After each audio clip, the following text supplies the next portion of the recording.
Rapids, Michigan.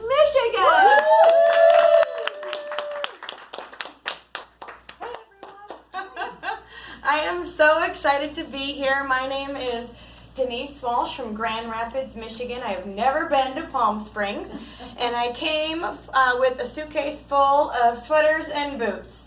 What was I thinking? 80 degrees in the desert, but anyway, let's get started. I recently heard that successful people read 1 to 2 books a week, and I thought, oh my gosh, I've got a lot of catching up to do. So I quickly downloaded Audible and got the abridged version of the Success Principles. Has anybody read the Success Principles? Yeah, highly, highly recommended. And I recognized a few things right away. First of all, the first principle is take 100% responsibility for your life. Okay, cool, got it. Principle number 13 is take action. I thought, isn't that interesting? What comes between taking 100% responsibility and taking action? You know, being a type A personality, I often take action much quicker than that. But there's a lot that happens in between those two principles, and that's what we're going to talk about today. We already got clear on what we wanted in life. We created our life vision. We have cleaned up our messes, our incompletes, and created space to do this work. And now it's time to set our internal GPS by deciding our clear and specific goals. It's kind of like you have 2 cars, right? 2 cars that clearly want to go to the beach. They're really excited about it. They both want to, head to Mexico, right? Well, one decides, they're clear, they've decided, but they don't want to set the GPS. They don't have the time for that, so they're just going to actually go where the road takes them. Right, left, straight, backwards. They're just going to follow the road, and hopefully it takes them to the beach. And then you have a second car. They're clear. They're excited. But they not only want to go to the beach, they know exactly where on the beach they want to go, and they set their GPS. Now, their only job is to follow the path. Who do you think is going to get to the beach? Most likely the one with the GPS, right? Back in my day, MapQuest helped me get to the beach. But goal setting is a similar process for us. That's what sets the destination. There are 2 main reasons why you want to set goals. The first is because when you set a goal, it activates your subconscious to actually figure out the how. I love this. Our subconscious doesn't differentiate between a real and an imagined event. So once you get clear and you know where you want and you see you see the beach and you set that GPS, your subconscious has to figure out the how. The second reason is because once you not only create your goal, but you set the deadline, it activates the law of attraction to attracting this how. And your path is like, all you have to do is follow the path. So this is an interesting stat. 80% of Americans don't set goals. 80%. 16% have goals, but don't write them down. 4%, not only do they have goals, but they actually write them down.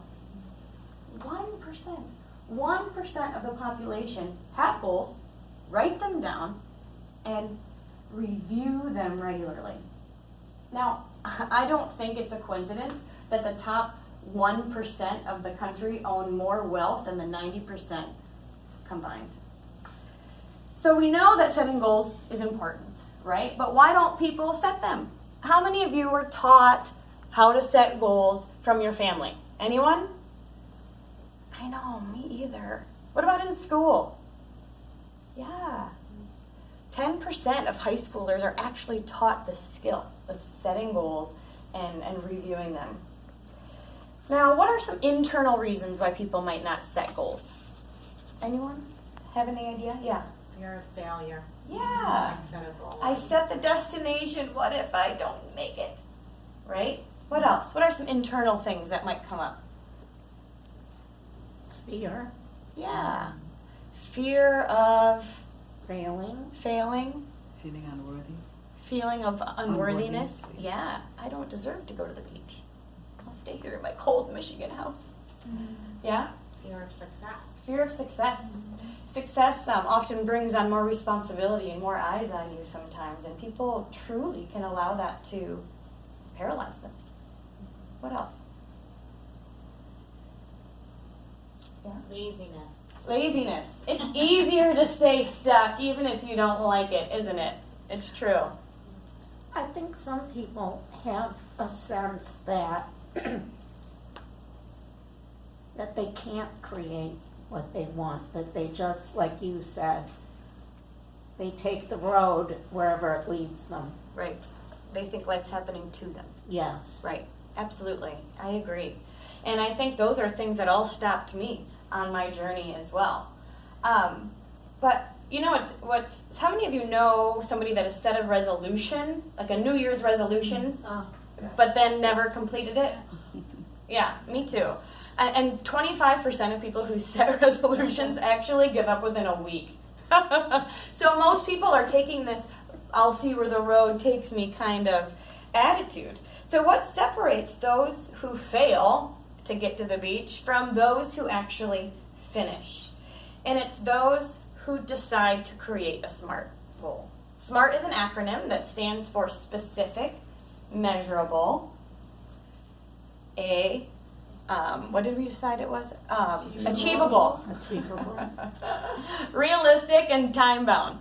Time-bound. We're going to focus on the first two, specific and measurable today. Because what I want you all to do is to take the vision that you just created, and most of us probably chose the financial one, the first one in our handout here. And we're going to take that vision of what we want life to look like, and we're going to pare it down to set our internal GPS of creating it into a goal. So, specific.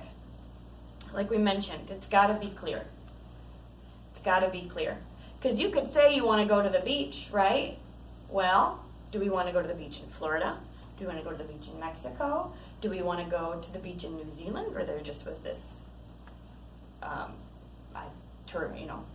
big upset?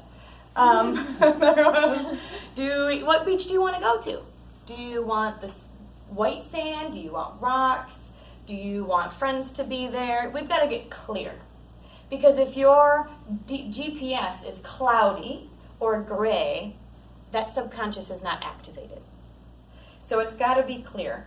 That's the how much. How much. Clarity of what you're looking for. Second is measurable, by when.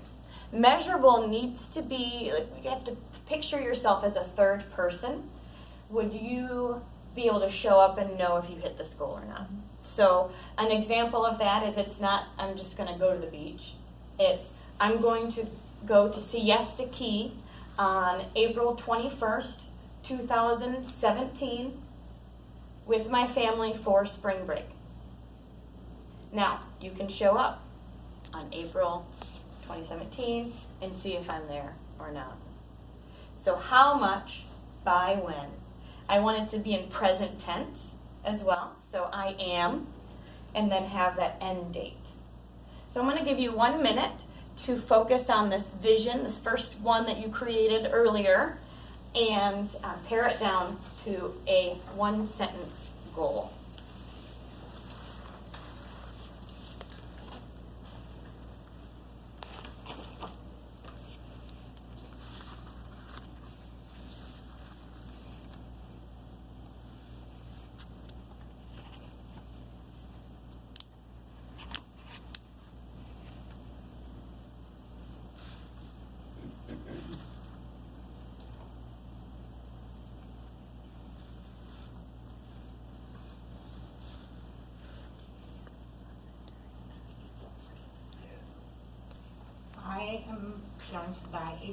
I am buying a beach house in Asbury Park, New Jersey by December 31st, 2017. Was that And you're specific? all invited. Yeah, thank you. Was that specific? Beach house on. In Asbury Park. Okay, she knows exactly where. Was it measurable? Mhm. By when and date? Good job. Where is that? New Jersey. Home of Bruce Springsteen, Asbury Park. You can see she gets emotionally connected to this, doesn't she? She's I excited didn't know the address. about she is clear and emotionally connected. All right. So we expect that to happen for you. And you're all welcome. I'll take two more. Who else wants to share? Go ahead. I completed my book chapter and sent it to the editor by December 2nd, Which year? 2016. All right. Good. Do you know how long that chapter is going to be? And what it's going to be About about? 2,500 to 3,000 words. And do you know what it's going to be about? Yes. Okay. Good. Good. Is that specific? Measurable? Okay. My husband and I have declared 2017 our year of finances. We will each or both together be reading one financial book per month throughout the year. Okay. Good. Is that specific? Dina? No, because we asked if that was specific, Uh-huh. but you said how many books are you going to be reading? One financial book per month throughout the year. Oh, right, so by the end of like 31st of December, you will have read the 12 Yes. books. Okay. Yes. Okay. And that would be a way to make it a bit more Bit more concrete. specific. True. Yeah. Good. Good. Measurable. End of the year. Good. I want to end with a quick story, if I can find it. Otherwise, I have it memorized, but this was just my backup. Okay, so I will end with a quick story about Lou Holtz. Is that right? Lou Holtz, I kept saying another Lou, and that's not him. Lou Holtz happened to be the coach of Notre Dame. Has anybody heard of him? Well, not only was he the coach of Notre Dame, but he was also a massive goal setter. And it all started when he was 22 years old. He and his wife were pregnant with their third child, and he got a job as an assistant coach. Well, after 2 weeks into the season, the head coach got fired, and which meant he also got fired. And he found himself in a place where he was, jobless, with young children. He didn't quite know what to do next, and in order to cheer him up, his wife brought him the book, The Magic of Thinking Big.